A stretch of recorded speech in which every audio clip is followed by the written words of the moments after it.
Hello, and welcome to my second ever tank review that I am going to do. The first one was for the TS5, if you saw it on my channel. The second one I'm going to do is for the T92. So to start off, this is a Tier 8 American Light Premium tank. If you want to get your hands on this one, you actually can simply buy it in the tech tree for 5,800 gold. That's a pretty normal price in the tech tree compared to other light tanks. You can see the Hawk 30 here, which is a German light, 5,800 as well. And the ELC even 90, 5,800. So pretty fair, reasonable price there, nothing too crazy. Now, this actually is a bit of a not talked about very often tank, I feel like. And I think that's a bit of a sad thing, honestly. And I'm going to tell you why. So, first of all, just to show my statistics so that people can kind of get a bearing on what kind of knowledge I might have about the tank. I played a total of 217 battles over the course of like a week. I did have this tank as a rental, which does come with some limitations, which I'll explain. But you can see my win rate, 54%. Not amazing, and the reason for that is because I was learning light tank gameplay, honestly, and there was a couple matches where I died doing nothing, because you have to learn positioning and you get punished extremely hard in a light tank. I would say light tanks are the hardest role to play, and I definitely got punished quite a lot because of it. And definitely had some games where I had zero impact, honestly, and that will have brought the win rate down for sure. That was for the first, like, I'd say 60 battles, 70 battles. I was just learning, right? And even past those first battles, I was learning the maps still, right? That I still hadn't gotten, unluckily, and only got a couple times. But towards the end, I'd say the last 100 battles, I genuinely was winning about 60% of my matches. And that evened it back out, I'd say. Even higher sometimes. I was having some really good games in this thing, and I genuinely think this tank is quite underrated, and I'll go into why. You can see my average experience, 800 average experience per battle. I think this is affected by premium accounts, so it's not too important. I had a pretty close epic game in it once, super fun. The average assistance, 1,000. I think that's all right. I don't know light tank stats too much, so I can't say. I think that's a decent amount, though. Average damage, 800. I do tend to do damage a little bit more in my light tanks, just because it's the type of player I am. I find it too unresisting to shoot when I can get some shots in for free. And this tank fares quite well with that, but it also fares kind of badly. So with that in mind, not the greatest win rate overall, but I definitely do think it was increasing overall. You can see my general account statistics if you want. I know I'm not the most experienced player. That's not what these tank reviews are about.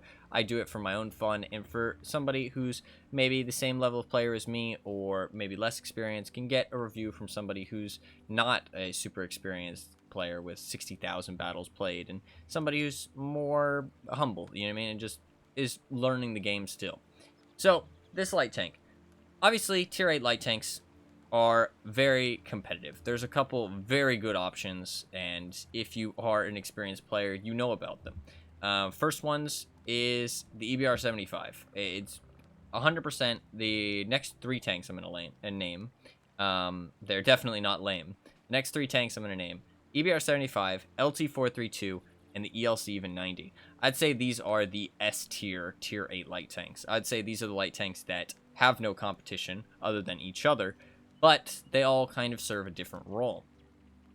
EBR-75 is in its own class. It's a wheeled light tank. No light tank can really do what an ELC or EBR-75 can do. It's just not possible. The Lynx is the only competition, and the Lynx is outclassed. The EBR-75 is just a tier above. The LT-432 is a versatile scout. It is compact. It's got decent camo. It's got decent enough view range if you use coated optics, but it's got good enough stats to keep up with everything else, even using coated optics. It has a little punchy, annoying gun.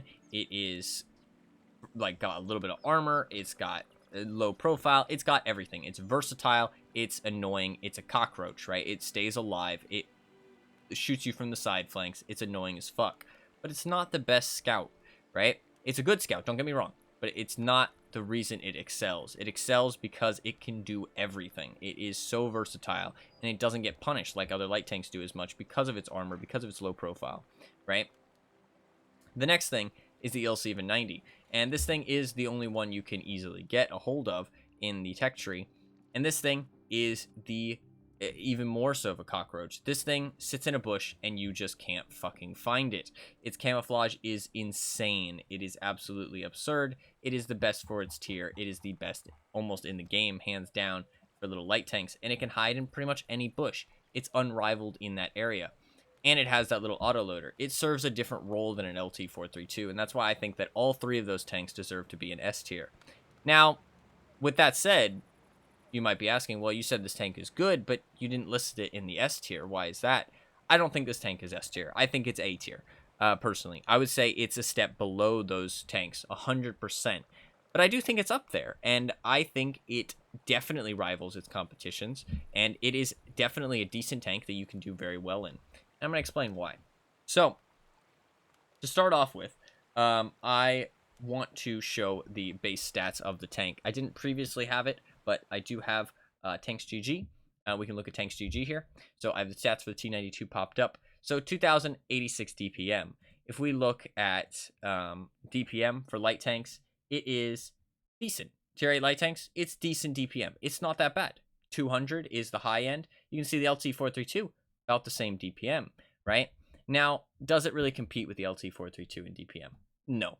The reason is that the LT-432 has 180 damage per shot, and that is one of the downsides of the T92, is that its damage per shot is quite low, and because of the way light tanks are, you have to poke, you have to shoot, like getting these little shots here and there, right? And this is not the greatest in the world, because when you have lower damage per minute, you're only or damage per shot, you're putting in one shot, you're dealing 150, and then you have to pull back, right? You don't want high DPM, you want high damage per shot. That's the benefit, right? When you are in those all-in engagements with light tanks, which you are in sometimes, that DPM helps, and it directly competes with the LT-432. That's why I think the LT-432 is a more punchy gun.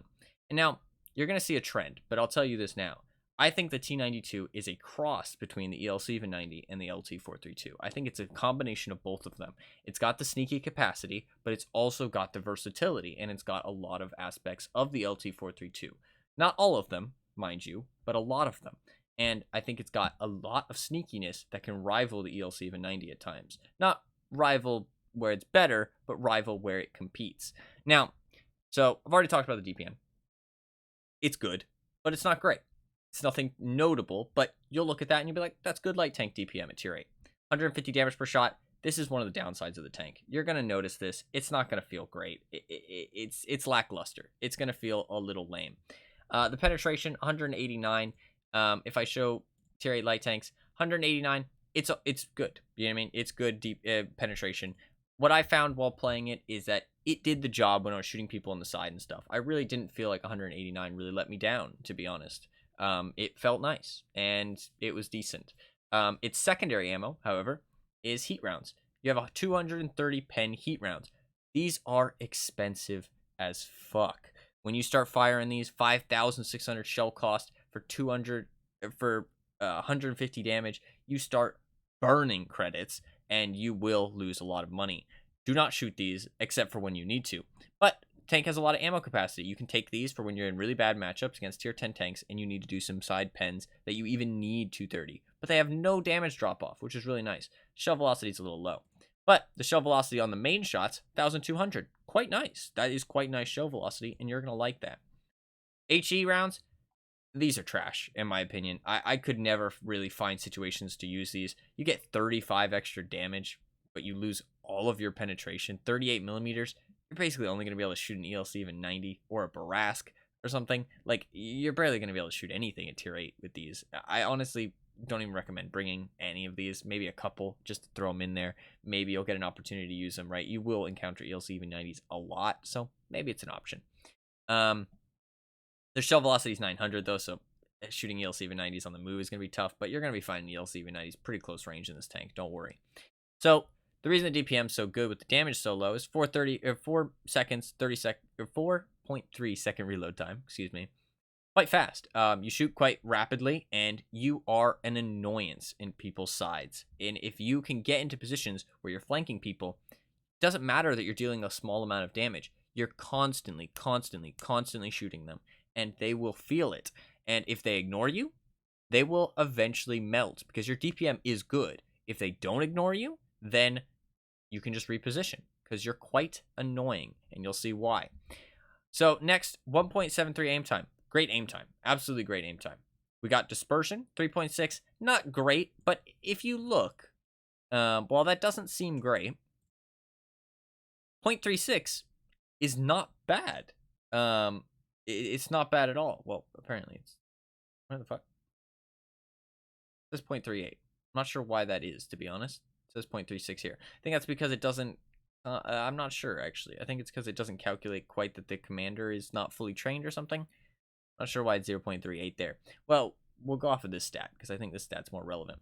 So be 0.36, but maybe these are unrelevant then. Well, regardless, the accuracy, I can actually check in-game real quick. Mine is 0.33, and that's with 0.1 from the case of cola. Here, I'll show you. It is from 0.1 of the case of cola, 0.1 from the ventilation, 0.1 from the bows and arms. So 0.36 is the correct value. Maybe a little bit of a issue with Tanks GG there, or maybe it's just calculated differently in that page. So not great accuracy, but not terrible. Light tanks usually have bad accuracy, so this is actually decent. You won't notice it too much, and with my Brothers in Arms, case of cola, and the vents, that is what you want. Now, it is not bad accuracy. You won't really notice too bad. Eventually, you will notice some shots flying like off to the side, but you're shooting so rapidly that it doesn't really matter that much. Next, gun handling. These dispersion factors are amazing. This gun feels amazing. You can shoot on the move, and you have 1.7 accuracy. You don't need any kind of gun handling for this gun. The accuracy might feel a little lackluster if you really want to snipe, but that's not what this tank is for. This gun accuracy feels great. You don't need any vert stabs. You don't need anything, right? This feels great. And that's one of the upsides of this tank, right? And next, looking at it, the caliber of the gun's quite small, obviously. Shell capacity, like I said, quite large. You can take a lot of different shells. I took a lot of different shells in my tank. I'll show you kind of what I took, but I never really came to a exact conclusion. I'll tell you exactly how I set up my tank and everything after we're done going through the stats here. Next, top speed. Now, this is one of the downsides of the tank, just like damage per shot. So far, we've seen damage per shot's quite bad. And now, mobility. Top speed, 60 kilometers. Now, if we look at other tanks, light tanks, this is where you'll see that it's kind of disappointing for the T92. It is joint worst along with the Lynx. I think the Lynx has a travel mode, though. So it does go a bit faster, potentially. I'm not sure. 58 seems a little low for a Lynx. But, as you can see, an LT432 is bombing it around at 70. EL790, 70, right? The Bulldogs, 70, 72 even, right? LTTB, which is another common pick, 68, right? Like, you are going to be slow, and this is something you need to consider. That is one of the downsides. Power to weight, though, amazing. If you actually look at this, power to weight actually comes out to being one of the best power to weights. 35.9 is very, very good, right? You are nippy. You are fast. You accelerate. You are nimble. You can maneuver super well, right? This tank is super easy to maneuver, and that feels quite good, right? You accelerate quite quickly. It's the top speed that limits it, and that is a factor when light tanks a lot, honestly. Tank traverse felt quite nice, never really noticed it. Turret traverse felt quite nice, never really noticed it, felt quite rapid. I was able to auto aim on targets. It was maybe not like the fastest turret traverse, but it was decent enough that I didn't really notice it super heavily. Gun depression now. This is another big upside for the tank. 10 degrees of gun depression all around the tank, except for this little bump here. And I'll show you in the 3D model. This little bump right here, this little hatch on the tank, you cannot aim down over that. You can see the gun bumps up over the hatch. And you will notice this. You have to keep this in mind. When you do see this, you do want to avoid aiming over the top of that. Now, next, gun elevation, decent, nothing crazy. It's got the fully traversable turret, of course. Now on to armor. Now this is where it really suffers compared to the LT432. It's made of paper. you will basically get overmatched by everything other than other light tanks you might bounce a shell off of because it's 25.4 on the side, but you can't really rely on it, especially because the hull is a bit of a weird shape. You got this thing out the side on the right, but not on the left. You've got this turret, which is really like weird looking, right? And this hull, as much as it seems quite flat and compact, it's quite chunky against other low profile light tanks, right? If you're not using your gun depression, all of a sudden you're kind of a big target for another light tank to chew up, right? So HE is going to easily pen you, right? HE is going to go straight through you. You're made of paper. And also, I will show in terms of weight, this tank is made of feathers, I swear. It's 16 kilograms. It's obviously weighs more than an ELC even 90. You could ram an ELC even 90 if you want. You're still going to take a chunk of damage because your armor's so thin and you weigh quite a little amount as well. If an LT432 rams you, say goodbye to your life. You are gone. You are deleted. If anything else rams you, say goodbye. Even scraping against enemy tanks, and I'm not joking, even them scraping their tracks against me while I was trying to flank tank destroyers, for example, with non-traversable turrets, they were dealing like 30 damage, 40 damage, right? Like sometimes even like 60 to 90 damage, just scraping my tank or pushing me out of the way. Like not even ramming. They were moving 10 kilometers at the most, and they were dealing like 60 damage. It was crazy because they weighed so much and I weighed so little, and they were just pushing into me. So that's actually something you really do need to keep in mind in this tank, is that you weigh a very small amount and you will get bullied because of it if you go into those close quarters such situations and try and use your DPM or your maneuverability to outflank heavy tanks or non-turreted tank destroyers. Next thing, health points. Nothing really worth mentioning here. I think it's a little low, but it's not particularly low. 1,000 versus 1,100. It's not like a huge deal. You really aren't going to care too much as a light tank. If you get shot, you get shot. You're pretty much dead instantly sometimes. In terms of everything, I caught on fire a couple times. I will say that, which kind of is an issue with light tanks because you want to be using that premium consumable because it boosts your view range and your camo. But I didn't get lit on fire that often. I'd say it's probably fine to use one with just some firefighting and you'll probably be fine. But it's nice to have. Now, camo. This is one of the definite strengths of the tank. And if I look at the stationary camo, if you look at its competition, 18.24%. It's quite high up there, right? And you could say, oh, well, the LT432 has got 18.58. I don't see why you'd play this tank over the LT432. I'm not saying you should, right? The LT432 is undeniably a better tank, and I'm not trying to say it isn't. The LC-90 is undeniably better at doing the sneaky things. The LT432 is undeniably better at doing the versatile, annoying, flanking, light tank, little pokey gun gameplay, right? 100%. That's why, like I said, they're in S tier. This tank is in A tier. It's not great, but it's good. And I'd say it's actually decently competitive. Now, you might look at this camo and you might think, oh, well, it's nothing remarkable, right? You seem to think it's quite remarkable. And obviously, the LC-90 has a great value. But one thing about the LC-90 that makes this camo even better is its small profile. And I'll tell you, this tank, while it might seem a little chunky at first, you can easily fit this thing in bushes quite considerably. I'm not sure why specifically, but I was able to hide in a lot of bushes that you wouldn't expect at all and hide directly next to my enemies. And another thing about these stats is that you have to think what modules you're going to put on the tank, what kind of setup you're going to put on the tank. And this tank doesn't need anything. Like, it needs barely anything. So you can put a lot of value into your camo. And I'll show you exactly what I mean. So finally, last thing, view range, 400 meters. It's quite good. It's not great, but it's good, right? There is some with more. I think the Bulldogs have 410. Yeah. Bulldogs have, well, M41D has 410. The Hawk 30 has 410. These tanks, which aren't very competitive in my opinion. But looking at the LT432, 380. ELC-90, 380. Now you're starting to see a trend all of a sudden. These tanks have to use coated optics. They can't run vents and a premium consumable, and I'll show you, right? So fully buffed, none of these buff aim time or accuracy. I'll put that on. Say we run vents, premium consumable. We put on Brothers in Arms, recon, situational awareness. We're up to 439 view range. That's terrible for a light tank. You can't do that. You can't run that. So, okay, well, let's put on coded optics. We can't put it in the vision slot. We need commander's vision system. So we put it in here. Okay, now we're up to 480. We can maybe drop the vents and just run the premium consumable, or just run the vents, right? And we're up to 449. Still a little low. You probably still want vents, right? Either vents or the premium consumable. So you're up to a somewhat reasonable amount of view range, right? 470.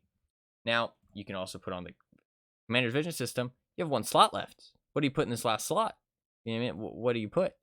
And now all of a sudden, T92, you buff this up. You put on the Brothers in Arms. You put on the recon. You put on the situational awareness, and you put on this. You have 430. Put on the case of cola. You're at 450 already. You don't need coded optics. You can put on vents instead of coded optics, buff up everything about your tank, or you could use other modules, run 450. Now, 450 view range is not great, don't get me wrong. You want more than that, ideally on a light tank, and that's why I did end up running vents for the 462, but it means that you can drop it, especially on other maps. Whereas the LT432 can't really drop coded optics except for, and the ELC-90, can't really drop coded optics except for on city maps like Himmelsdorf, right? And in that case, you're not really playing the tanks to their strength at that point, so we're not really talking about light tanks at that point. We're trying to make the best out of bad situations, so I don't really think that's part of the conversation. Now, one last thing I'll mention about this tank, which I had a lot of issues with when I was playing it the entire time, is that for some reason, the whole shape of this tank, and because it's so light, if you ever go over any hills or any like things, you're so fast because of your power to weight, you get a lot of airtime, and then you dip down. Your nose dips down, and if you can see the way the nose is shaped, this thing just impacts the ground and dies. It is really, really punishing when going over cliffs and stuff, and you really want to avoid this. Genuinely, you have to take like cliffs quite slowly, whereas like I think it's because it's such a short tank, right? There's not enough like in terms of its length. Whereas if you look at an LT432, it's quite long. So for the hull to dip down, it's quite hard. And you can also see it doesn't really have this like, it does have this kind of flat beak at the front. It does have a beak just like the T92 does.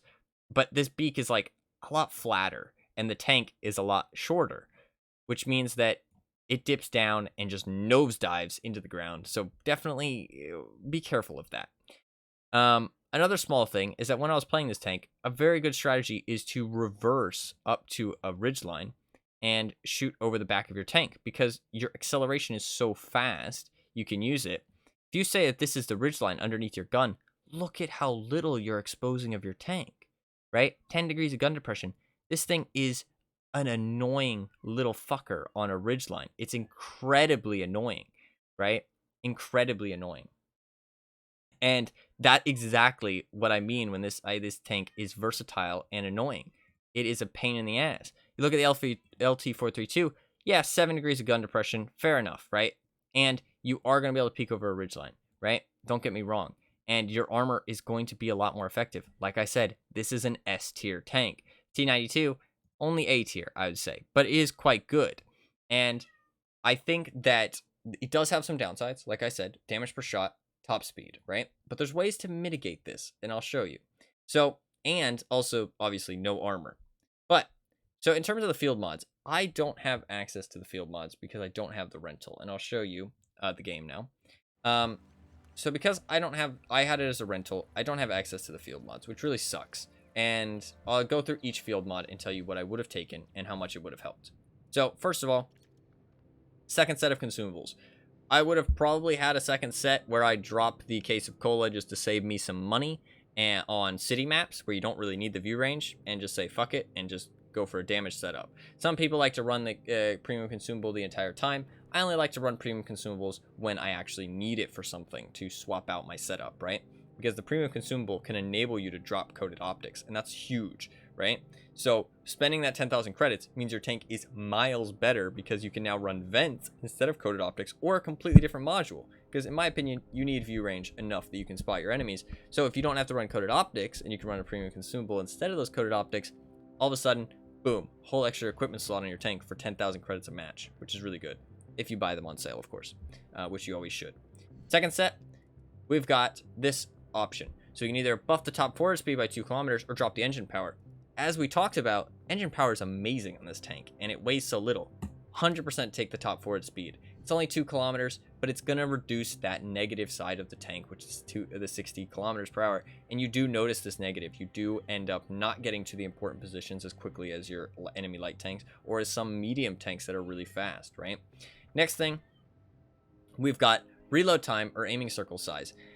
This is a bit of a tougher one. I do hate dropping reload time for the aiming circle size, but as I played this tank, I would say the aiming circle size is better.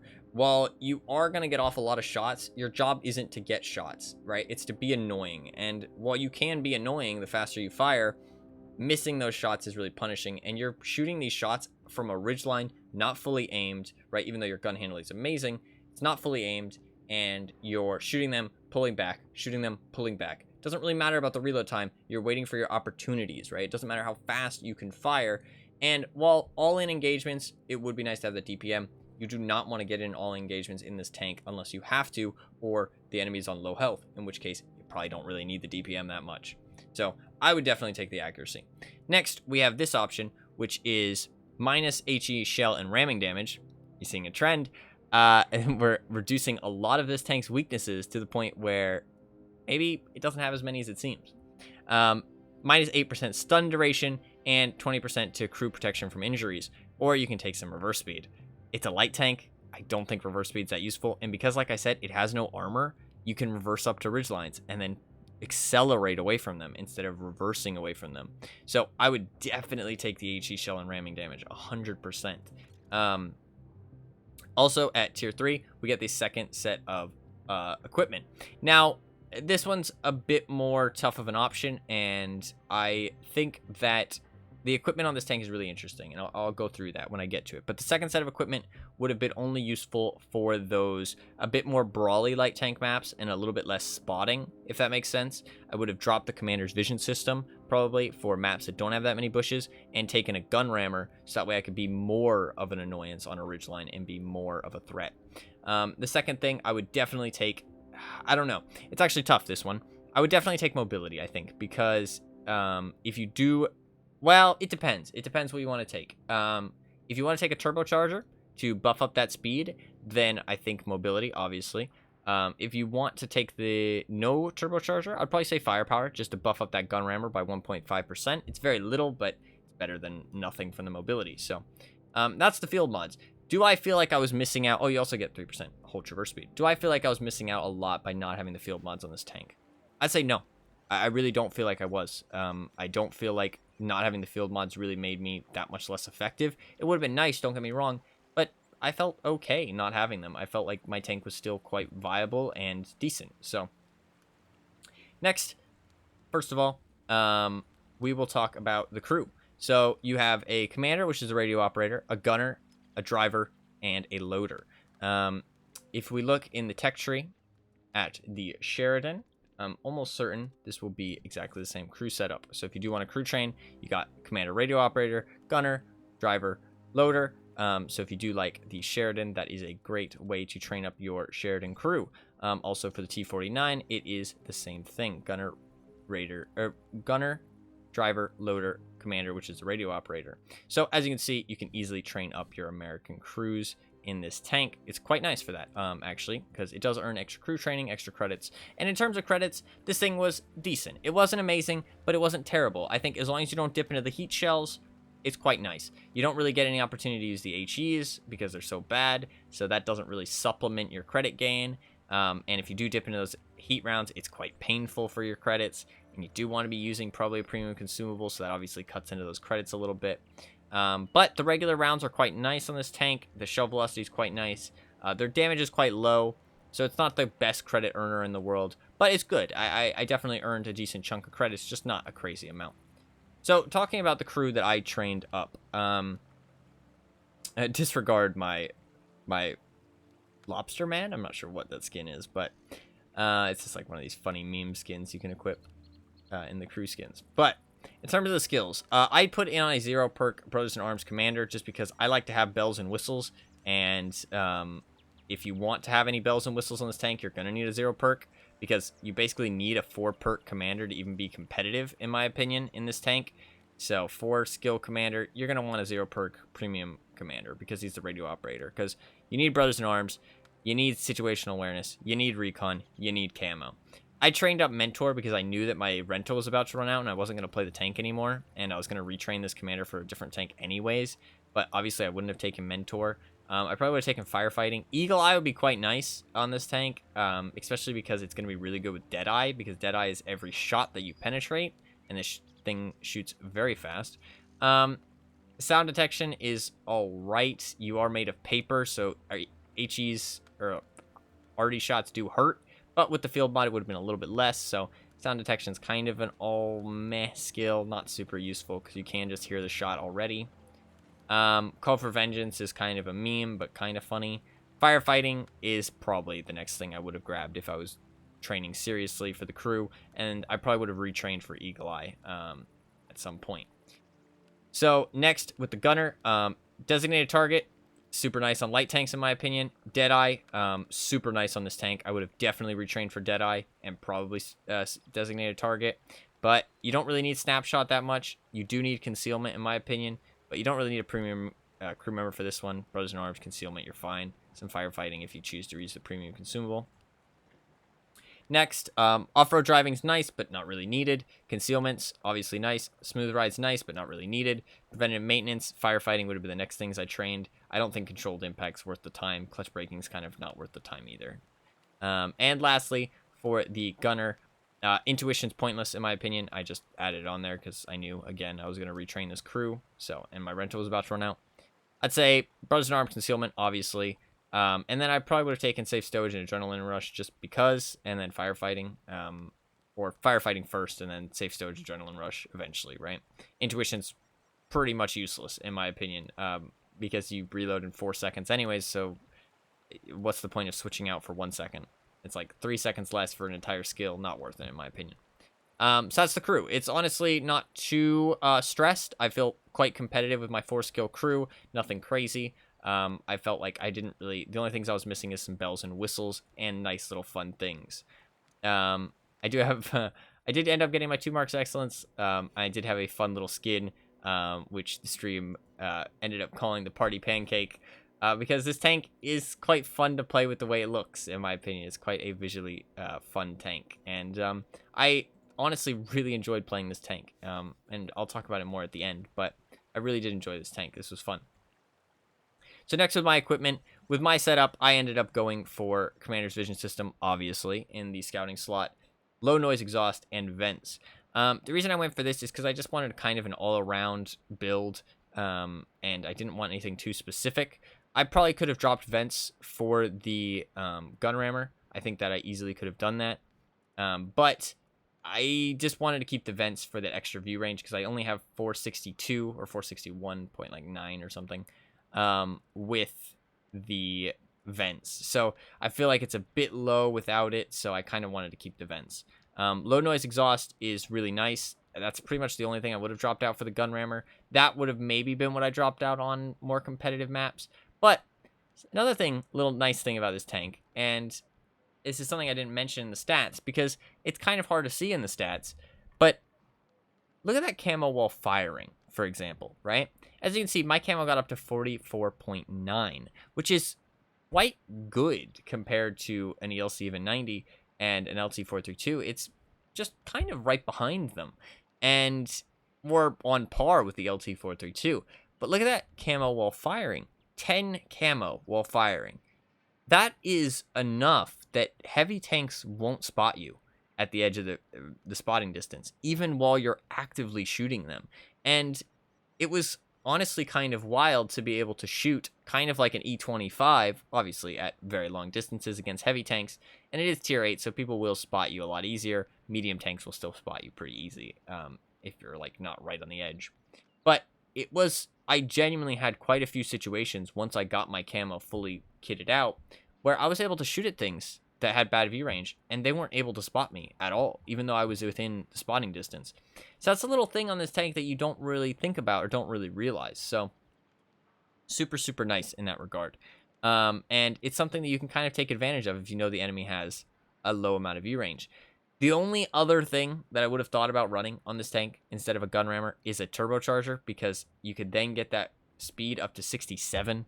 But even then, you're still just on par with the fast tanks, and you're not really a brawly light tank. You're more of this annoyance.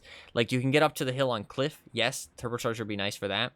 But, like, say rushing to the middle of Abbey, for example, you're just gonna die. Like, it's just not how this tank is meant to be played.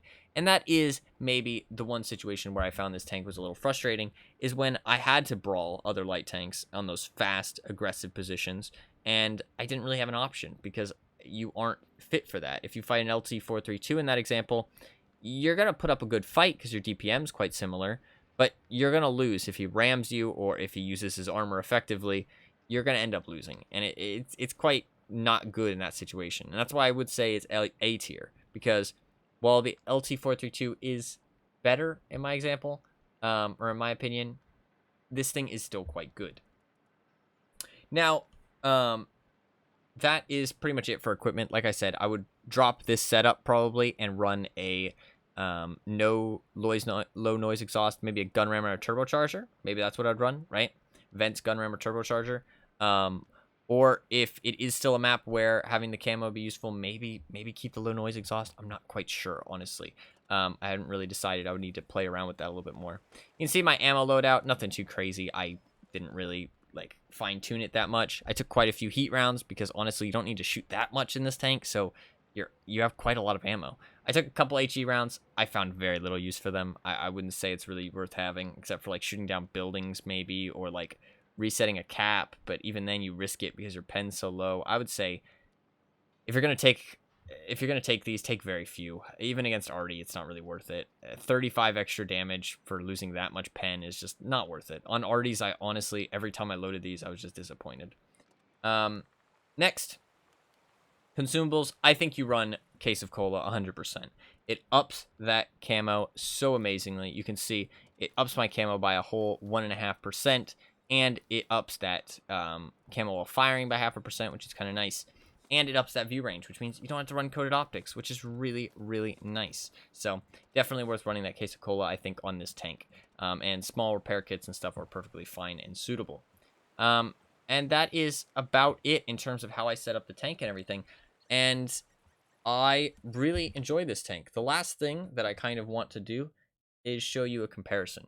So if we take the T92 and set it up in this way that I have here, which is Commander's Vision System, vents, low noise exhaust, Case of Cola, firepower slot, and the field mods that I said, right? We have that on the left, and then we have the LT432 on the right here. So we have vents, coated optics. We could honestly drop the coated optics maybe for low noise exhaust to make it comparable, right? And we look at these, and we could put on the extra combat rations. You don't really need them, though, so that's kind of up to you. I also put on camouflage, brothers in arms, concealment, recon, smooth ride, off-road driving, snapshot, and situational awareness, which in my opinion are kind of the skills you need to be competitive. I don't think you really need anything else. I put those on both of the tanks. But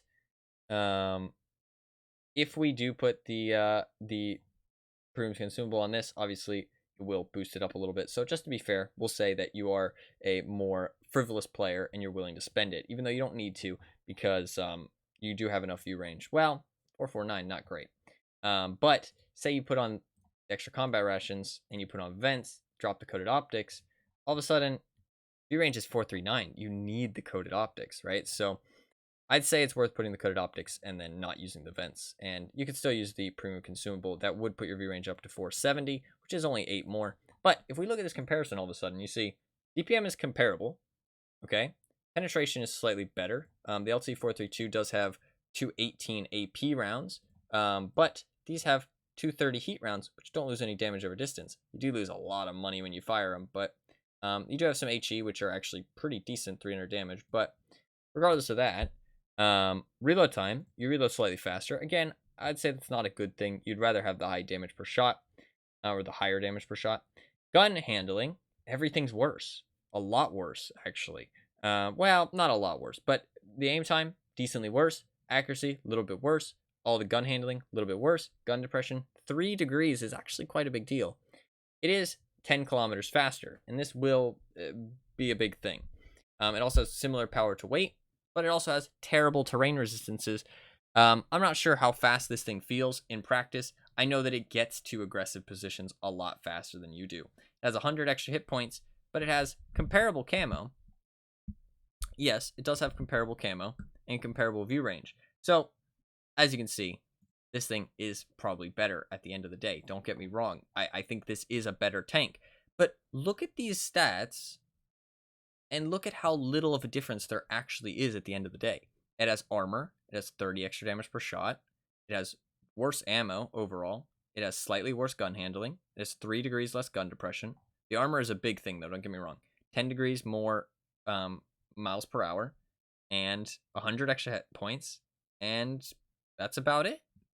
So all of a sudden, if this thing is overpowered, this thing must not be that bad, right? That's basically what I'm getting at. Now, if we put in the ELC even 90, this thing's setup is a little bit more opinionated, in my opinion. I don't think this thing is quite as clear cut because it's an autoloader and because its stats are so weird. So obviously it has terrible DPM, but the reason this thing is so good is because of that autoloader that has quite high damage per shot. And your gun handling's tragic. It's garbage, to be honest. But you do have 9 degrees of gun depression, which is quite nice. You have 175 pen, not great. You load the gold. 215, not great either. I think that's APCR, right? So yeah, not great. But your HEs are decent. But you do have that autoloader. Autoloaders are kind of more effective as a light tank. You do have that 10 kilometers, which is nice. Your power to weight's actually worse. Your ground resistances are much worse. The ground resistance on this tank is really good. Like I said, you feel quite fast. Your armor is even worse. And your camo, kind of weird, don't you think? Well, I haven't set it up with fucking the low noise exhaust. My bad. My bad. Oops. Let's say we do put on vents. And then we put the low noise exhaust. And then we'll put on the coffee as well. But we can't do that, right? That's the thing. Can't do that. We have to do hooded optics because this tank has terrible view range, just like the LT432. So all of a sudden, if the ELC EVA90 has this crazy camo, it's only 6% more than a T92, right? It's only 6% more than an LT432 as well. Yeah, don't get me wrong. But this is pretty decent camo on the T92. And I think this thing isn't talked about as much. And I'm not trying to say this thing's overpowered. I'm not trying to say this thing is super competitive. I'm not trying to say this thing is better than either of these tanks. It's not. And it can't take the role of a EBR 75, right? But I think this is a combination of the playstyles of these two tanks, right? But it is down a tier. It's definitely worse, don't get me wrong, but I think it's a combination of these two tanks, and you can see that it has advantages, right? It has some things up its sleeve, and it has some quite nice aspects to it, and that's what I'm gonna end it on. I think this thing is stealthy, but versatile, and honestly not as competitive as, or not, people don't give it enough credit, basically, is what I'm trying to say. It's more competitive than you think. That's what I was trying to say.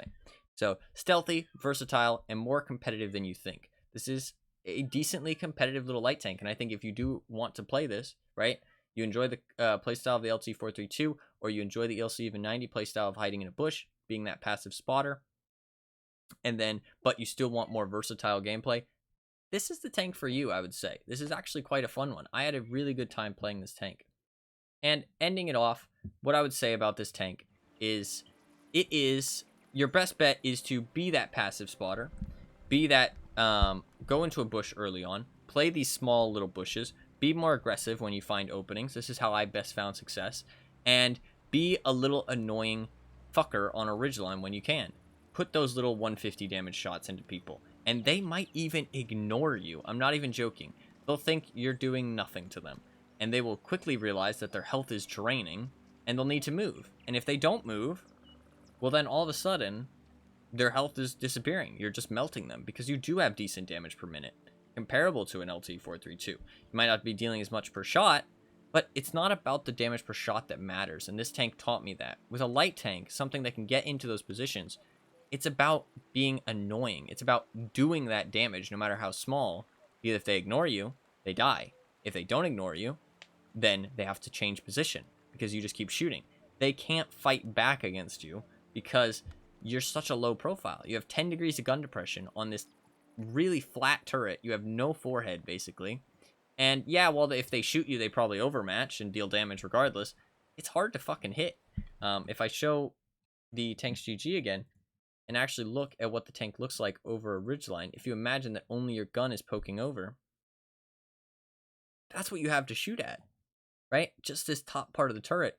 That's quite a small target, and it ends up being quite an annoying little tank. So I found my best success being that passive spotter, being stealthy as fuck in some bushes that you would not expect you to be able to hide in, and being annoying as fuck on a ridgeline, just shooting people on the side over and over again. And if they stay there, I just keep shooting them. If they don't stay there, well then I just won my team that position, and they had to fall back, or the enemy had to fall back.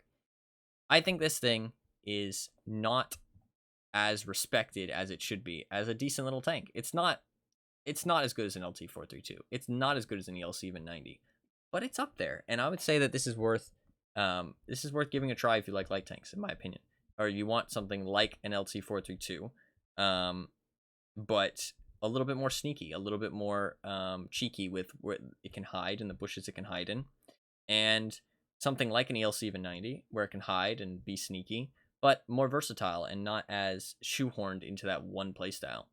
The downsides of the top speed, the downsides of the damage per shot, the downsides of no armor, right? Like these are downsides, don't get me wrong, and the ELC even 90 and the LT-432 are better in that regard. But you can make this thing work 100%, and I think a good player in this will do really well. I don't think that the vehicle will let them down.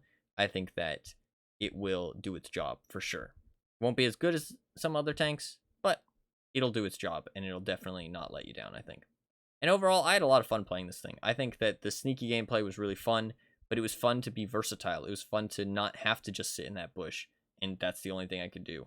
While it doesn't have quite the assassin gameplay that the ELC even 90 has, it has quite fun gameplay of being annoying on that ridgeline. Something that an LT-432, while it can do with that 7 degrees of gun depression, not to the same extent this tank can.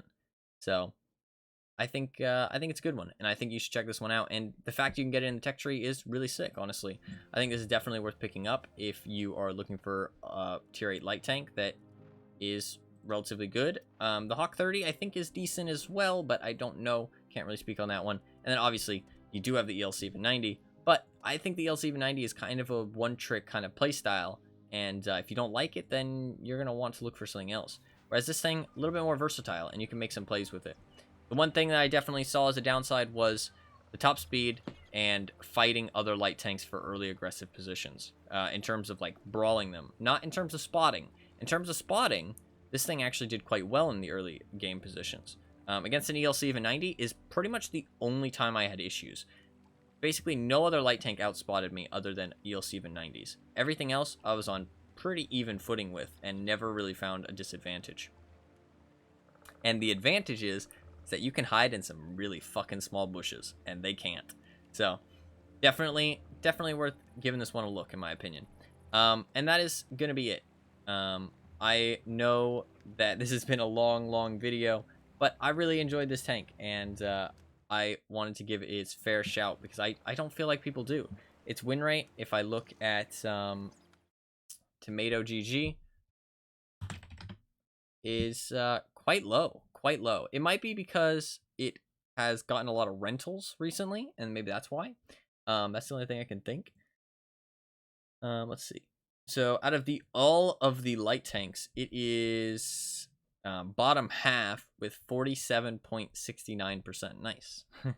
And in terms of battles played, it's about in top half with 47,000. Above the EBR 75, to be fair, and above all the Bulldogs, the premium Bulldogs. But it is underneath the Hawk 30 and the LT432 is obviously above it.